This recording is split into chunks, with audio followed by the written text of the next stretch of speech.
Hey anyone, how's it going? Welcome to Bite Size Reactions, where today we're watching the Book of Boba Fett, Chapter 1.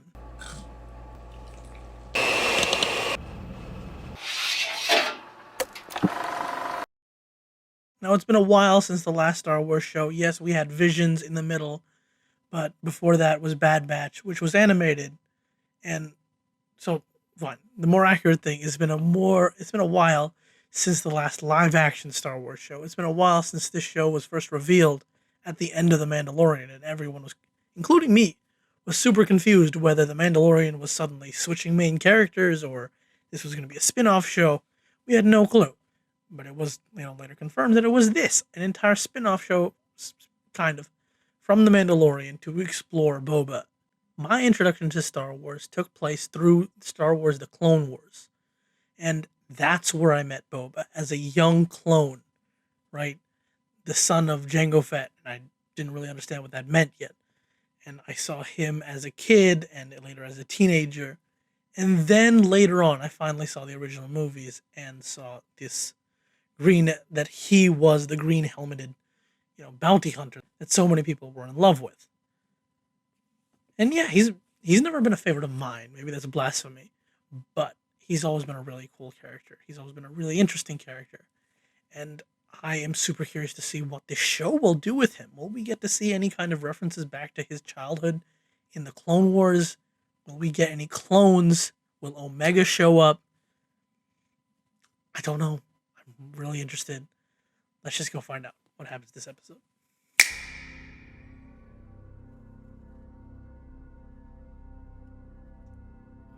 Oh, Fennec's in the helmet logo. I really like this Star Wars little intro, shining through the helmets and how it changes, right? I think there was a Lego holiday short that had Lego versions of the helmets.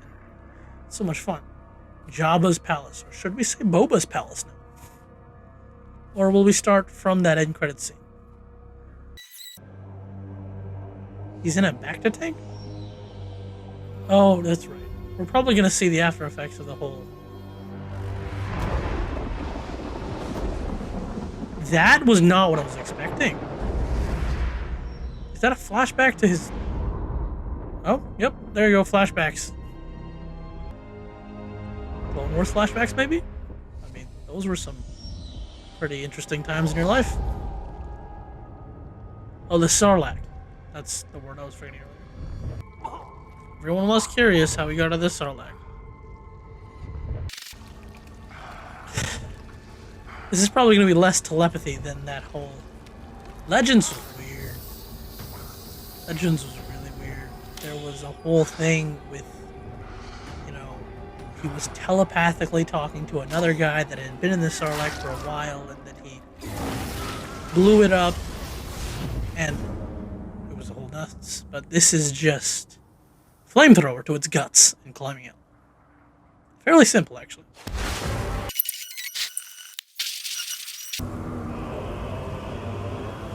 Honestly, I'm really enjoying this wordless intro so far. I mean, you don't need words for this. It's pretty self-explanatory. It's very stylistic, and it really puts you into the feeling of this is not the Mandalorian all over again. This is going to be its own show. And another point of this is really putting us in Boba's newest mindset, right? This version of Boba in this show is not going to be anything like we've seen prior in canon, or I'm assuming Legends. They probably haven't done anything like this in Legends. So, putting us through his torment with him, right, helps us understand that. And of course, I said this already, like 3 times or something, but this is answering the number one question people have had about this guy. It's like, did he die in the Sarlacc pit? How didn't he die in the Sarlacc pit?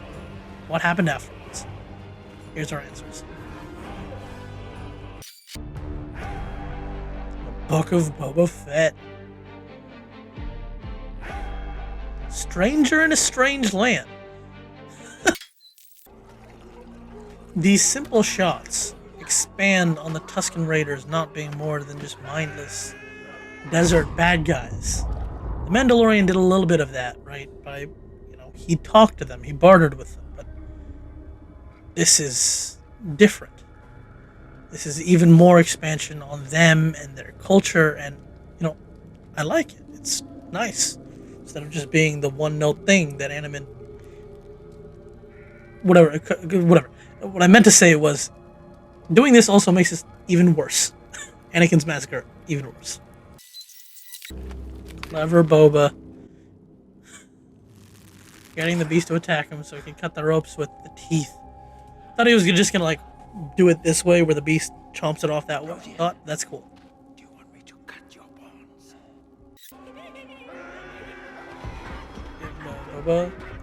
Boba, this is not gonna work. You're in the desert. You have no water. Wonder if we're gonna peek under the masks. That would be really interesting.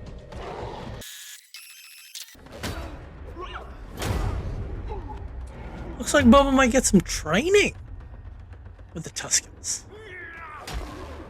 That'll be cool. To explain his skills with the gaffa stick back in the Mandalorian. Seriously, just that scene where he uses the stick alone to just smash apart the Stormtrooper armor was brutally awesome. Okay, it looks like flashback over. Makes me feel like maybe Arrow style, we might get the flashback slowly across maybe just this episode, or I don't know. It would make more sense for a journey this epic to be across the whole season. So, I don't know, guess we'll just have to wait and see. But that whole flashback, current, and probably back to flashback, it very much reminds me of the beginning of Arrow. Right? Because the first 5 seasons of Arrow did that. They flashback between current Oliver and his time on the island. I'll let them know you're on your way. Oh, hi, May. Forgot to say that. The armor's a little bit more scuffed up again.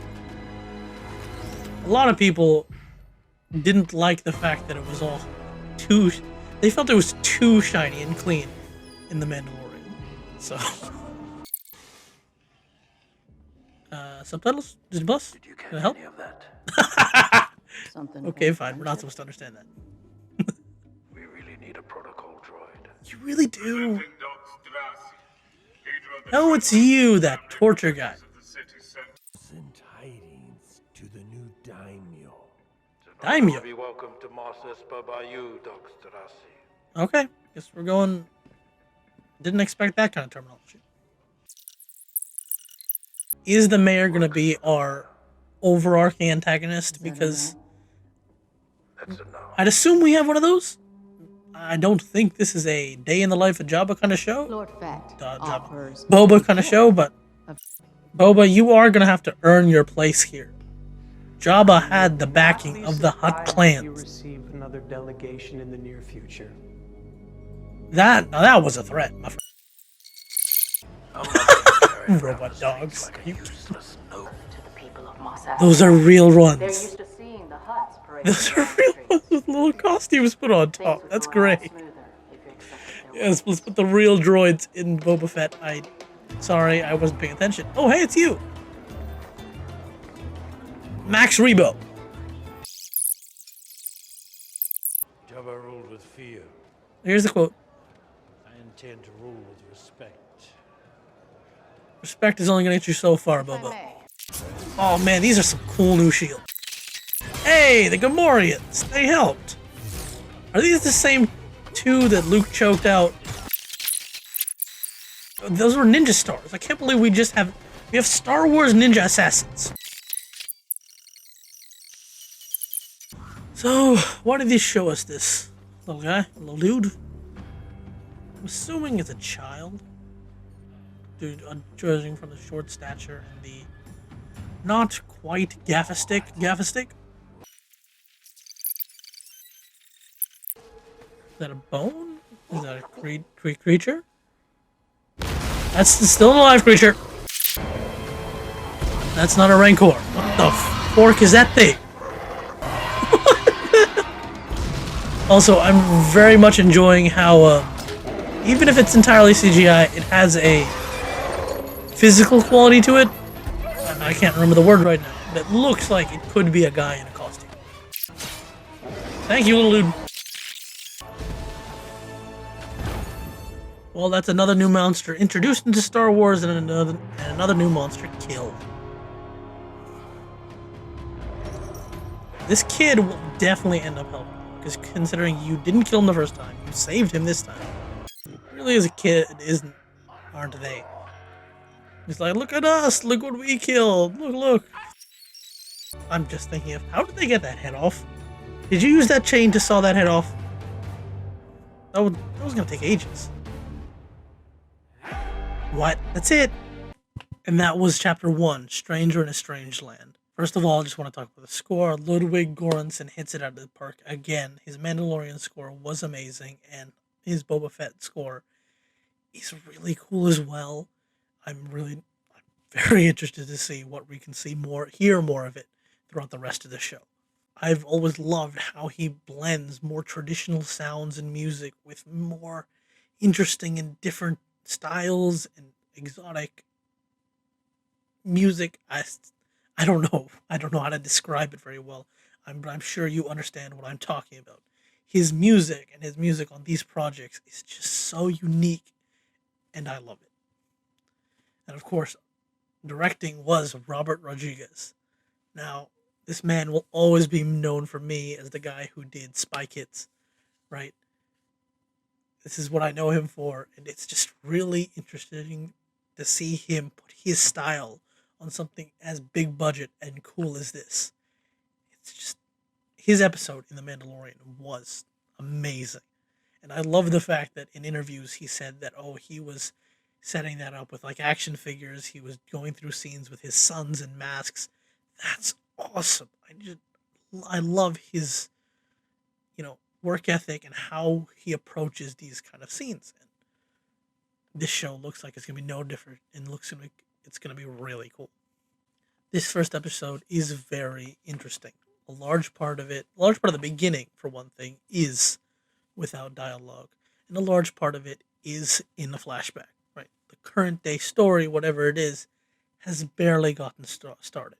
The story, as of now, lies more in the flashback, where it turns out, how he got it out of the Sarlacc isn't as important as what happened to him afterwards. How he got out of the Sarlacc was just a flamethrower. In Legends, there was all this nonsense about another. Keep in mind, I didn't read too much of it. I just went through a summary of it. But from what I've read and remember, it was something about talking to a guy who was telepathically linked with the Sarlacc after being, in there for a couple hundred years, and then, getting a bomb and blowing his way out. It was really weird. This was far more simple. Gets in, he gets out. His armor gets taken by the Jawas, and we know where that's going to head off to. And he gets picked up by the Tusken Raiders. Like I said, in their reaction, it's interesting to see more of their culture, even if it isn't, properly explained. But we're seeing a tribe of them. We can see how a young one is. He doesn't appear to have a proper gaffa stick, just a stick, right? Compared to those who are clearly higher rank with different clothing and their Jaffa or Gaffa. It's like GIF. I'll have to look that up later. But their gaffa sticks are much more ornate and fancy looking. Though that right there is just an unspoken bit of world building, I can't talk, that I really enjoy. I'm just repeating a lot of things from the middle of the reaction, but I am interested to see if we could see an unmasked Tusken Raider at any point during this show. The new creature was cool. He gave me a stop motion-y, realistic feeling that I enjoy, and what these newer Star Wars shows are trying to push, right? Not just the shows, but the movies did it too, but blending CGI with the more handcrafted feel of the older movies, and it's really cool. Besides that, we go to modern day Boba. He's taken Jabba's place. Jabba's assistant has been, running the thing for a while now. right? And you see him trying to, get settled in, right? I am the guy in charge, but it's not so easy, Boba. People aren't just going to accept you're in charge because you killed the last guy. And people certainly aren't going to accept the fact that aren't acting of your daimyo status. You want to be this more common bad daimyo. You don't want to ride around in a palanquin. You don't kill people. You don't torture people who try to kill you. You spare them and you take them as your own. That's different. We all expected that, of course. He isn't going to act like a normal crime lord. Otherwise, what's the point of the show? And obviously, but that's going to earn him enemies. My guess at this point is that this mayor, which we haven't heard of yet, is the primary antagonist, or at least the primary antagonist of the beginning of the show, at least. Because I'm assuming that with Boba Fett, he doesn't think Boba Fett is enough to rule, so he wants to knock him out so he doesn't have to be under the thumb of a crime lord anymore. Or, maybe he wants that crime lord power for himself. Whatever the reason, I guess we'll find out later, but yeah, I just feel like I'm rambling at this point. I have absolutely loved this introduction to the show. I can't wait to see what else we have in store. Yeah. Thanks for watching. What was your favorite part of the episode? Over here is the next reaction wherever that comes out. Over here is a playlist to my videos. And on my face is the subscribe button. Like, comment, subscribe, criticize even. I don't mind. See ya.